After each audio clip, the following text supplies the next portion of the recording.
दुधको चुरा बिहा गर्ने बित्तिकै तिमीसित पिरती लाइदैन सन्ते हात्ती दिए नि चाहिँदैन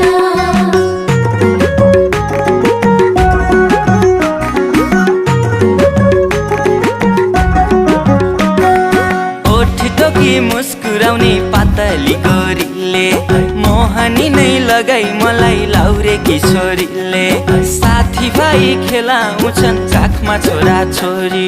मनको कुरो तिमलाई मैले बुझाउनु कसरी सिन्दुर भरि खाली त्यो सिउँदोमा लान्छु तिमलाई आउने यही हिउँदोमा माया बिरानी बिस्तारामा तिमीलाई सम्झेर च्याप्छु सिरानी बिस्तारामा तिमीलाई सम्झेर च्याप्छु सिरानी ठुलै कुरा